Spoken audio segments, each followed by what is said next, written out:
आज fourth unit start करेंगे। Fourth unit में हमारे पास फर्स्ट टॉपिक है रोन्स्कियन। अब रोन्स्कियन क्या होता है, तो सबसे पहले डेफिनेशन करेंगे रोन्स्कियन की। Suppose each of the function y1x, y2x up to yn(x) possesses at least n-1 derivatives. इसका मतलब क्या है कि जो y1 फंक्शन है, y2 फंक्शन है और yn फंक्शन है वो n-1 टाइम्स डिफरेंशिएबल है। ठीक है, मतलब हम उसका डेरिवेटिव कर सकते हैं एट लीस्ट कम से कम n-1 times. Then the following determinant is called Wronskian of these n functions. तो जो ये हमारे पास डिटर्मिनेंट है इसे हम क्या कहेंगे, रोन्स्कियन कहेंगे इन n फंक्शंस का। अब ये किस तरीके से डिफाइन है Wronskian, y1, y2, yn is equals to, यहाँ फर्स्ट रो में आपके पास क्या आएगा y1, y2, yn, second row में इसका फर्स्ट टाइम डेरिवेटिव तो y1 dash, y2 dash, yn dash. इसी तरीके से जो लास्ट रो होगी उसमें इसका n-1 टाइम डेरिवेटिव तो y1 का n-1 टाइम डेरिवेटिव, y2 का n-1 टाइम डेरिवेटिव और yn का n-1 टाइम डेरिवेटिव। इसी तरीके से देखो जब हम इसकी थर्ड रो लिखेंगे तो थर्ड रो में क्या होगा, इसका डबल डेरिवेटिव, y1 का डबल डेरिवेटिव, y2 का डबल डेरिवेटिव और yn का डबल डेरिवेटिव। ठीक है, तो ये हमारे पास डेफिनेशन हो गई रोन्स्कियन ऑफ n फंक्शंस। ठीक है, अब इसके बाद डेफिनेशन आती है एक लीनियर ऑपरेटर की। तो देखो द लीनियर डिफरेंशियल इक्वेशन, ये हमारे पास एक लीनियर डिफरेंशियल इक्वेशन है। इसे हम लिख सकते हैं can be written as ln(y) is equals to 0। जहाँ पर जो ये ln होगा इसे हम क्या बोलेंगे, this is a linear operator. ठीक है, देखो यहाँ पर ln इस तरीके से डिफाइन है। अब अगर हम ln(y) लिखने लगे, जब हम ln(y) लिखेंगे तो हमारे पास क्या आएगा, ln(y) इज इक्वल्स टू, यहाँ पर y की मल्टीप्लाई हो जाएगी तो क्या बन जाएगा a0t dn dtn, यहाँ पर भी y plus a1t dn-1 upon dtn-1y plus up to last में हमारे पास क्या आ जाएगा anty। ठीक है, तो ये हमारे पास ln(y) की वैल्यू आ गई। यही वाली चीज़ है ना ln(y) इज इक्वल्स टू हमारे पास क्या है 0, तो ln(y) इज इक्वल्स टू 0 हमने इस तरीके से लिख दिया था ऊपर वाली इक्वेशन को। ठीक है, ये था हमारे पास लीनियर ऑपरेटर। अब उसके बाद कुछ रिजल्ट हैं सिंपल रोन्स्कियन के ऊपर ही। तो देखो if Wronskian of φ1, φ2 up to φn t naught पर, मतलब किसी एक पॉइंट टी नोट पर अगर रोन्स्कियन 0 हो रहा है for some t not belongs to interval i, तो गिवन इंटरवल i में किसी पॉइंट पर इन फंक्शन का रोन्स्कियन 0 हो रहा है तो रोन्स्कियन पूरे के पूरे इंटरवल पे क्या हो जाएगा, 0 हो जाएगा। ठीक है, इसका मतलब क्या है कि इंटरवल के अगर किसी एक पॉइंट पर रोन्स्कियन 0 हो रहा है तो पूरे के पूरे इंटरवल पर उसके रोन्स्कियन की वैल्यू क्या होगी, 0 होगी। ठीक है, तो यहाँ पर लिख रखा है इसने रोन्स्कियन टी नोट पर अगर 0 है तो रोन्स्कियन पूरे के पूरे इंटरवल पे क्या हो जाएगा, 0 हो जाएगा। अब देखो सेकंड क्या है, इसी तरीके से कि अगर रोन्स्कियन किसी भी n फंक्शन का रोन्स्कियन इंटरवल के किसी एक पॉइंट पर नॉन जीरो है। ठीक है, अगर इन फंक्शंस φ1, φ2, φn का अगर हम रोन्स्कियन निकालें किसी एक पॉइंट t नोट पर, अगर वो इस पर नॉन जीरो है तो पूरे के पूरे इंटरवल पर रोन्स्कियन नॉन जीरो ही रहेगा। ठीक है, तो देखो so we can say that Wronskian of n solutions, यहाँ पर जो φ1, φ2, φn है ये सॉल्यूशंस हैं। ठीक है, so we can say that Wronskian of n solutions is either identical 0 और nowhere 0 on the interval i। इसका मतलब हम बोल सकते हैं कि अगर हमारे पास कोई भी n सॉल्यूशंस हैं या तो उनका रोन्स्कियन 0 होगा या फिर पूरे के पूरे इंटरवल पर वो रोन्स्कियन कहीं भी 0 नहीं बनेगा। ठीक है, तो यही लिखा हुआ है यहाँ पर भी कि जो रोन्स्कियन होगा किसी भी n सॉल्यूशन का या तो वो पूरा का पूरा इंटरवल पर 0 हो जाएगा या फिर वो कहीं पर भी 0 नहीं होगा। ठीक है, नेक्स्ट देखो थ्योरम है, इंपॉर्टेंट थ्योरम है, the necessary and sufficient condition that n solution f1, f2 up to fn of homogeneous linear differential equation this to be linearly dependent if Wronskian is 0।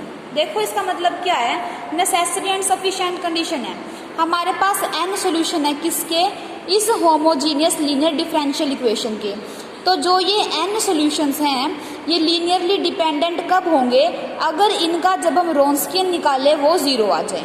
ठीक है, तो हमें ये वाली चीज़ प्रूफ करनी है। नेसेसरी एंड सफिशिएंट कंडीशन का मतलब क्या है, इफ़ एंड ओनली इफ अगर इनका रोन्स्कियन 0 है तो ये लीनियरली डिपेंडेंट होंगे, और अगर लीनियरली डिपेंडेंट है तो इनका रोन्स्कियन पक्का 0 आएगा। अब इसका प्रूफ देखो, लेट कर लिया f1 f2 fn are linearly dependent. हमने मान लिया कि जो ये फंक्शन सॉल्यूशंस हैं ये कैसे हैं, लीनियरली डिपेंडेंट हैं। By definition of linearly dependent क्या होती है, देन देयर एग्जिस्ट कांस्टेंट, हमें कांस्टेंट मिलेंगे c1 c2 up to cn not all 0 such that कि उनका लीनियर कॉम्बिनेशन 0 हो जाएगा। ठीक है, for all t belongs to interval i। यहाँ पर इंटरवल क्या है, क्लोज इंटरवल a b। ठीक है, तो ये हर एक पॉइंट के लिए होल्ड होएगी ये वाली कंडीशन। ठीक है, तो हमने अब क्या किया, यहाँ पर इसका डेरिवेटिव कर दिया। जब हमने इसका वन टाइम डेरिवेटिव किया तो हमारे पास आ गया c1 f1 dash T plus c2 f2 dash T, इधर cn fn डैश टी।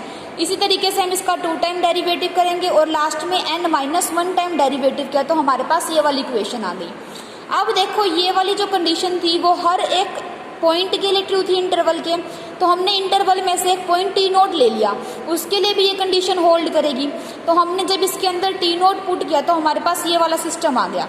ठीक है, तो क्या बन गया, c1 f1 t not plus c2 f2 t not plus up to cn fn t note is equals to 0।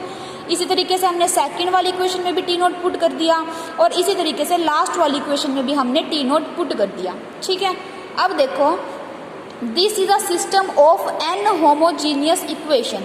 ये system बन गया n होमोजीनियस इक्वेशन का। कितनी इक्वेशन है हमारे पास, 1 2 कहाँ तक है, n-1 तक। मतलब देखो यहाँ पर इसका 0 टाइम डेरिवेटिव है, यहाँ पर 1 टाइम, यहाँ पर n-1 टाइम, तो टोटल कितनी होगी हमारे पास, n इक्वेशंस होगी। ठीक है, और कैसी इक्वेशन है, होमोजीनियस। होमोजीनियस का मतलब क्या है कि यहाँ पर राइट साइड में 0 चल रहा है, तो ये इक्वेशन कैसी है, होमोजीनियस इक्वेशन है। Which are satisfied by c1 c2 cn।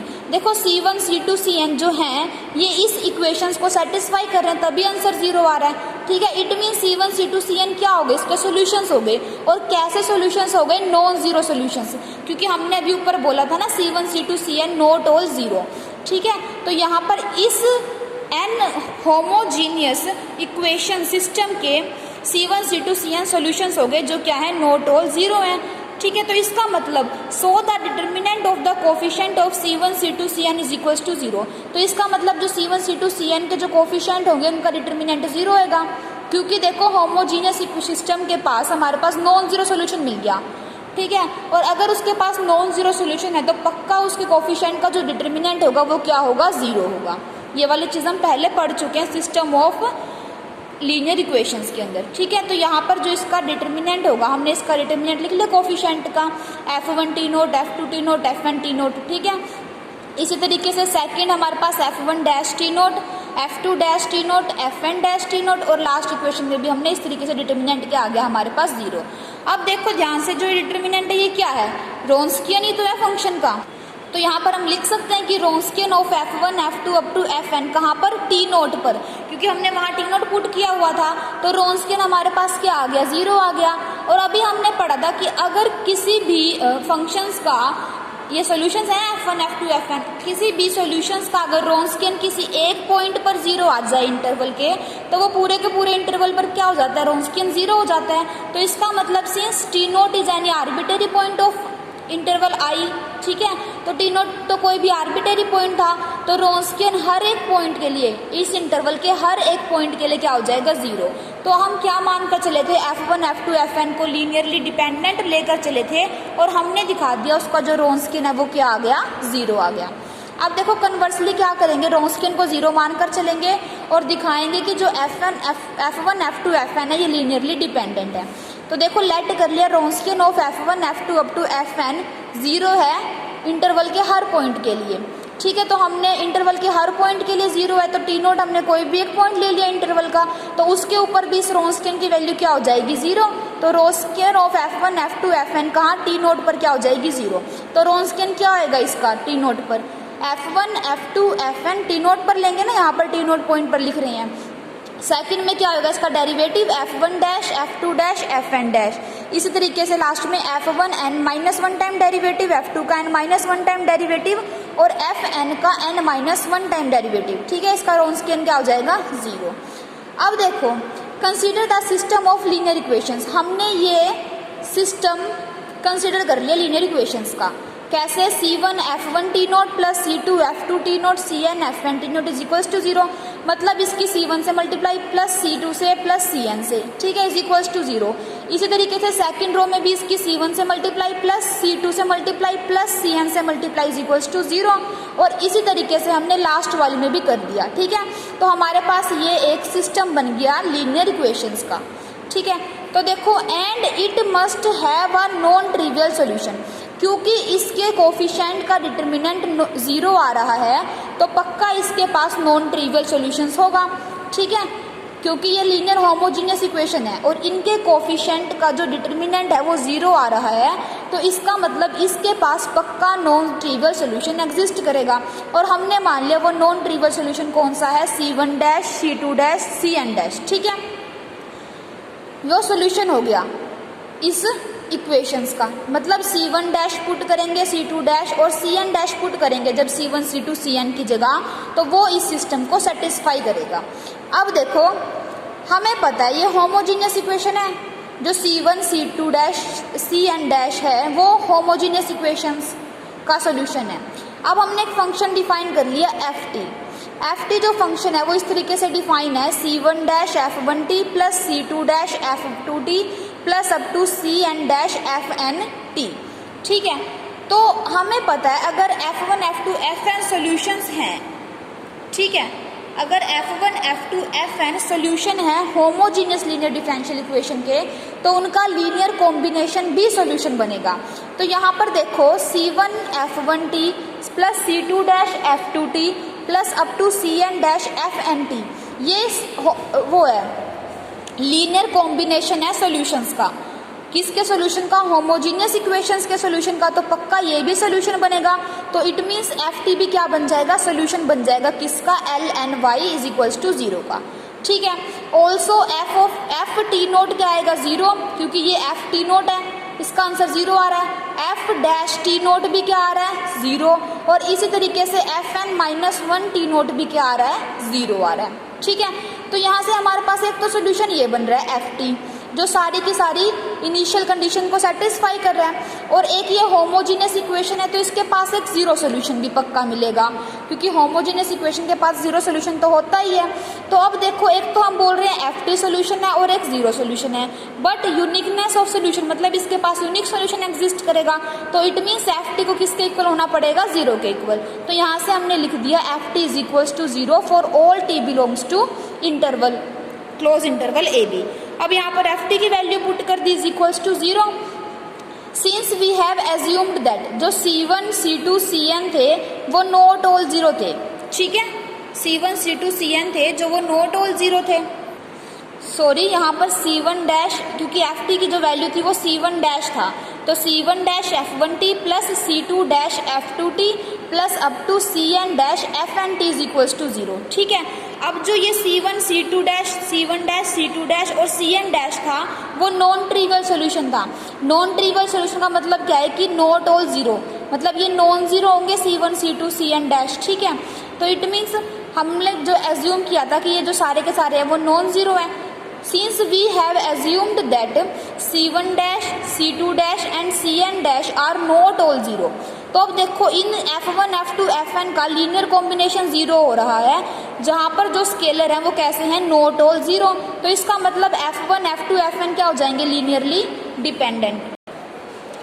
ठीक है, तो यहाँ पर F1, F2, Fn कैसे आगे, लीनियरली डिपेंडेंट। तो यही चीज़ हमें प्रूफ करनी थी। हम रोन्सकियन को 0 लेकर चले थे और हमने दिखा दिया ये फंक्शंस कैसे हैं, सॉल्यूशंस लीनियरली डिपेंडेंट। तो हमारा कन्वर्स पार्ट भी प्रूफ हो गया।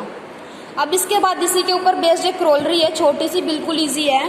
तो देखो अभी हमने बताया कि अगर solutions n solution linearly dependent है तो उनका रोन्सकियन 0 आएगा, और अगर उनका रोन्सकियन 0 आ रहा है तो वे सॉल्यूशन लीनियरली डिपेंडेंट होंगे।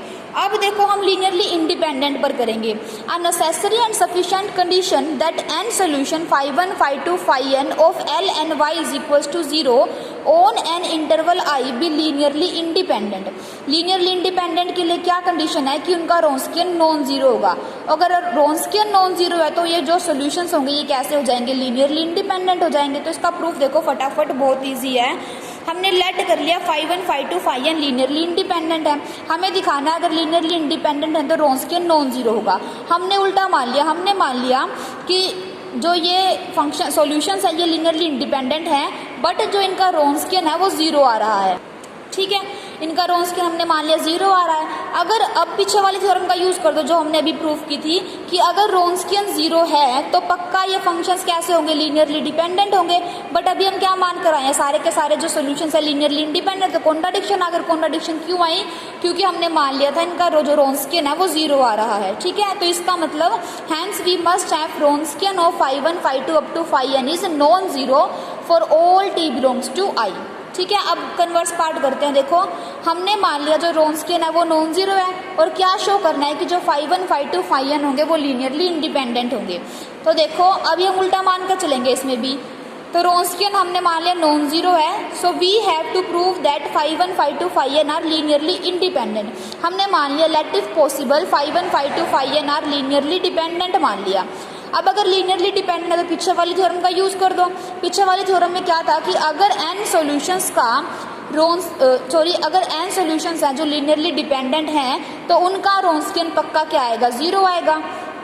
ठीक है, then by above theorem Wronskian must be zero on interval i। But हम क्या लेकर चले थे कि रोंस्कियन तो नॉन जीरो है, तो अगेन कॉन्ट्राडिक्शन। अगर कॉन्ट्राडिक्शन क्यों आई, क्योंकि हमने मान लिया था कि phi 1 phi 2 phi n कैसे हैं, लीनियरली डिपेंडेंट है। तो आपकी थ्योरम ये प्रूफ हो गई। तो अगर आपके पास लीनियरली इंडिपेंडेंट वाली थ्योरम का प्रूफ आता है एग्जाम में, तो आप पहले लीनियरली डिपेंडेंट वाली थ्योरम का पूरा प्रूफ दोगे, उसके बाद ये थ्योरम करोगे। ठीक है।